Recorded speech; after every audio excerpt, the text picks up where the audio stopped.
Morning.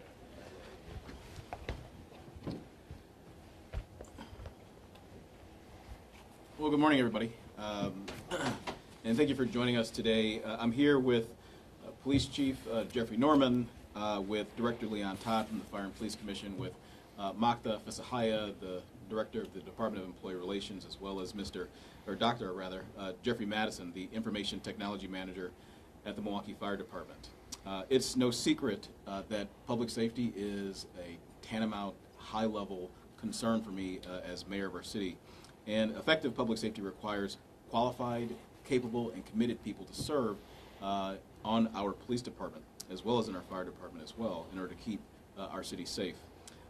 Today, I want to encourage people across Milwaukee to apply to be police officers.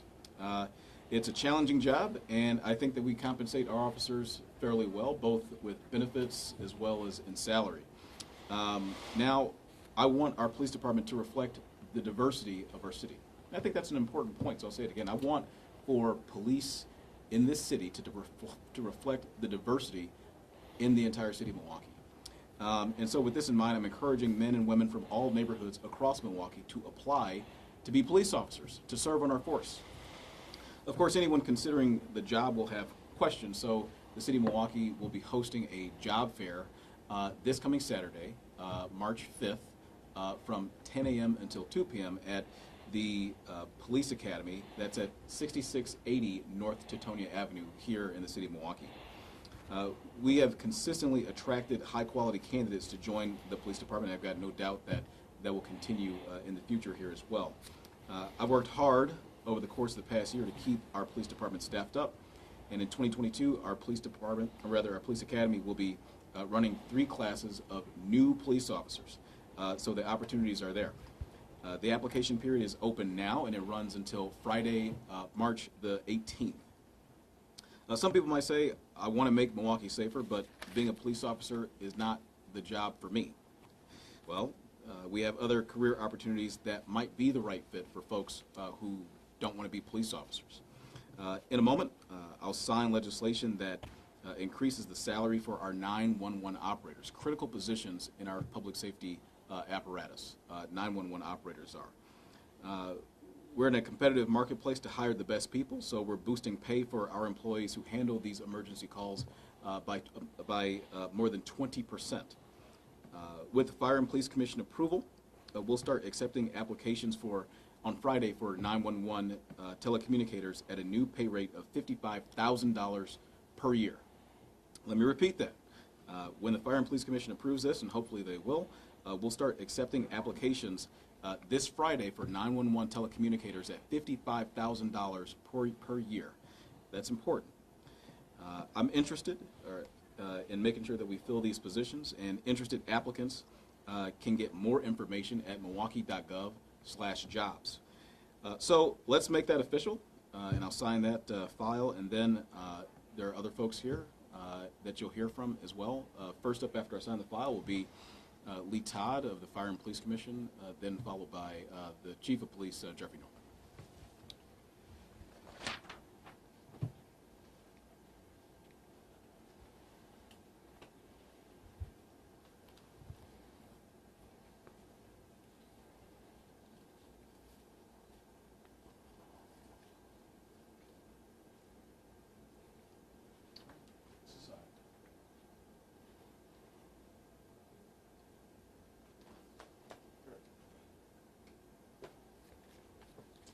As I said, the Director of the Fire and Police Commission now, Lee Todd.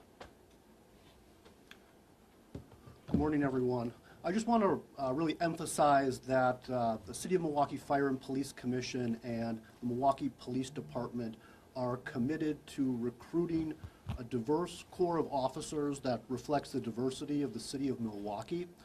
Having a diverse officer corps strengthens the Milwaukee Police Department, and ultimately that will make our city safer. So I want to really encourage interested city residents to consider applying to be police officers and to come out to the open house at the Milwaukee Police Academy this Saturday. Thank you very much.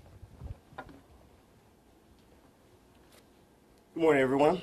just like to take the opportunity to thank Mayor Johnson in regards to support for these new classes. I also like to thank the elected officials, namely our Common Council, for allowing us to have 3 classes this year. We all know the challenges in regards to recruitment, understanding that we are dealing with attrition, individuals who are retiring, and we need to replace. Again, I know there's a lot of discussion in regards to adding, but this is replacement of those who are leaving in regards to their earned, in regards to retirement. But I like to say this, and I say this with emphasis. We all know that the dangers or the challenges of dealing with public safety. As a executive for the Milwaukee Police Department, I'm sworn to be able to, work on behalf of our residents. That is what we're looking for in regards to those who want to join the team of MPD. This is not a job. I don't even like to call it a career. I want to say this is a calling. And understanding if this type of work speaks to you, if this is the type of work that you feel you can commit yourself to the residents, to the city of Milwaukee, we need you. We want you. We want you to be part of the team. We want you to be part of the solution.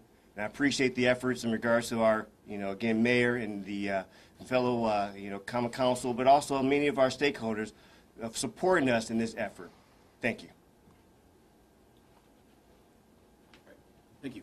With that, we'll take a couple questions. What do you see some of the challenges when it comes to recruiting officers specifically? Concerns about safety among them? Concerns about Their safety own for the safety. officers Their own themselves? safety. I mean, with what we've seen recently, especially with what happened at D5. Yeah, no doubt. Those are concerning things. I mean, not just for people who would be police officers who would seek to fill that in that position, but people throughout our community generally.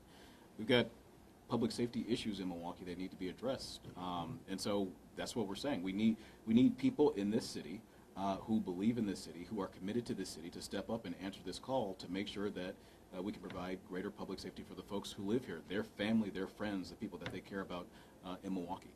How many open positions do you have? How many are you looking to recruit within your county? Elect either Lee or Mockback. So for this year, we're looking to have 3 police officer classes that will begin in April, July, and then in November. And each of those 3 classes, we're aiming to have a total of 65 new police officers begin with the Milwaukee Police Department. You've already started taking applications, correct? Can you tell us, are you getting a lot?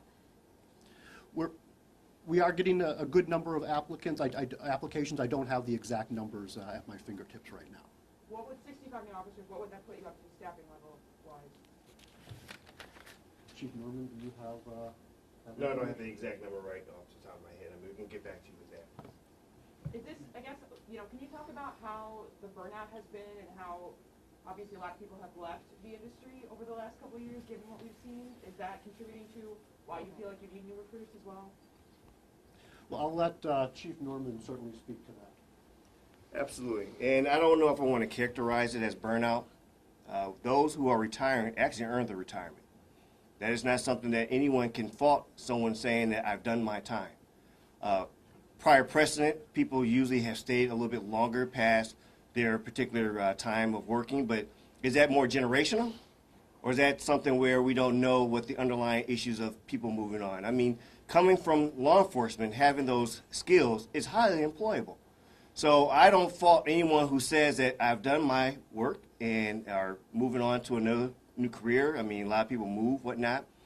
But on the flip side, again, looking for those who understand what this lift looks like. Police work has always had the element of danger to it. There has never been a moment in time, and we can point to many parts of our history in regards to those challenges. And we who are called to this work understand that and embrace it. We can talk to any point in history, whether you talk about the 9/11, officers going up into burning buildings along with their partners in the fire department. You talk about in regards to mass shootings. When people are running out of places, we're running in. So to talk about danger, that's not nothing new. In fact, that is part of the understanding why we don this uniform, why we don the badge.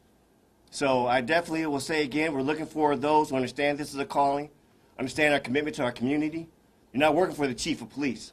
You're working for the city. Chief, do you think that it's this is the hardest point that you've seen to recruit police officers, new officers? Hillary, I don't know what is the hardest point.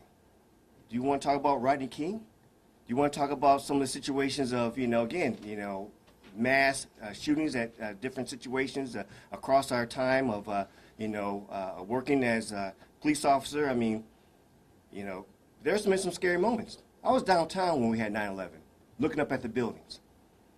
But you find your commitment resolved there where you say, our community needs us. So when we talk about difficult times, our lifestyle ebbs and flows. There's ups and downs. But we're still here. COVID-19 was a pretty low point in regards to when the pandemic rolled out. Seeing many of your loved ones being able to stay at home, and we cannot. And we saw people come to work in spite of. So how can we really put any particular moment in our point of history as a low moment when we are there 365 days of the year, 24/7? We're looking for people to understand that. We embrace those. We need those. Can you describe some of the outreach efforts to reach diverse candidates? Well, I will leave that to the Fire Police Commission because I know that it is their, main directive in regards to the hiring and the recruitment process. But I'll say one of my strategies is we're all ambassadors. I was just at a Citizen Academy graduation yesterday. I said, we'd like to see you join the department. And I told all my team members, whether it's the captains, the assistant chiefs, to the officers, we all have a responsibility to put the word out, to explain to individuals in regards to what this lift looks like. We need the help. We should not be afraid to say that.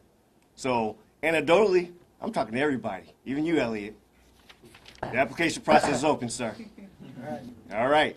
With the classes being scheduled for April, July, and November, are there any potential that those could be delayed if a class isn't fully filled? I mean, are there requirements to reach a certain amount of recruits within that class to move forward with that class, or will those classes move forward regardless of if they're fully filled or not? Well, that's something we're going to talk about with the Fire and Police Commission. Again, we are aiming for, obviously, we know that having one is more than the one you didn't have before, but our aim is 65 full classes. And being out there and recruiting in a manner that we have this type of, sharing the recruitment needs and also putting it out there publicly, hopefully we'll get that interest. I've been getting a lot of different people who are very receptive to this process being open. And we'll love to see in regards to what the outcomes are in regards to our particular classes. Is your wage level competitive, especially when you look at the suburban communities who are also looking for police recruits? I absolutely think so. In fact, I know there has been some resolution to contracts. I know we work with the unions in regards to making sure that we remain competitive. And just as the mayor says, there's other things, especially in regards to our health program, our, the retirement program. I mean, there has been some modifications, but overall, still for what we do and the commitment and the things that our residents are paying for, I believe it is quite competitive. But also the other opportunities that a large department provides for someone who wants to come in. It's beyond just even the money, because if you get into the money, I'm going to say this, that's not going to be what's going to really drive you. Yes, we understand you have to have some level of financial support, but what are you here to do? Provide public safety, to engage. 26 years, I still got a smile on my face. So I understand that this is my core. I say this all the time. Roll the tape. This is what I align myself with. And they just happen to pay me for it. So when it comes to those type of, financial compensation, yes, I believe we're compensated. But beyond that, what cannot be paid for? Your enjoyment, your fulfillment of being able to do the public's work and be able to have that type of commitment for it. We can take one or two more questions. How do you have nearly 200 officers that are hoping to recruit here? How do you see that impacting the city of Milwaukee when it comes to crime? The lift is real. I always say that you need sworn officers to do sworn things. When it comes to actually executing arrests, when it comes to being able to do certain type of work, especially when you start talking about violent response, that's sworn officers. When you talk about in regards to doing the investigations, that's sworn officers or detectives. So when we have these individuals joining the team, you have someone helping with the lift. We all know that a large log is heavy to carry by one.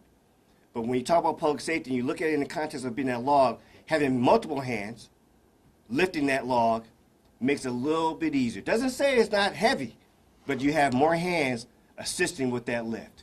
Thank you very much. Dr. Madison, can you speak to how dire the 911 operator shortage is right now and what a potential pay increase could do to help alleviate that shortage? I do want to thank the mayor first for signing the pay bonus for the staff. It is very important. Every 911 call, it starts with that phone call and having people who are there, who are supported, who are not overworked to take that call. So signing this pay increase is definitely going to be a great benefit for our staff. How bad is the shortage right now? It's pretty bad, but we have a great staff and they manage it. And we thank them for what they do. My staff, I do manage the 911 dispatchers for the fire department, and my staff is phenomenal. They do a great job on both sides, fire and police. We want to make sure they have the support they need so that we're not burning them out while we're getting the salary and people to come on board. What would be an ideal number for getting more operators to reduce that burden on the current staffing levels? Optimal staffing for the Milwaukee Fire Department for dispatch is 24. And how many are present now? We're about halfway there. So about 12. Yeah. What remains to be done to merge the two 911 operations? I will leave that to Director Todd there. Sure. So as far as merging the police and fire 911 dispatch centers into the Department of Emergency Communications, that is an ongoing process that's going to take place over throughout this year, starting with hiring an interim director of emergency communications, and then filling other staff positions in key administration and operational areas, and then ultimately switching over to the new CAD system. And all that work is ongoing, and it's taking place throughout this year. Any timeline on when the new CAD system would be implemented? Would it be implemented before the merger of the two, or would the switchover happen once the merger takes place? We're looking at well, standing up the new department is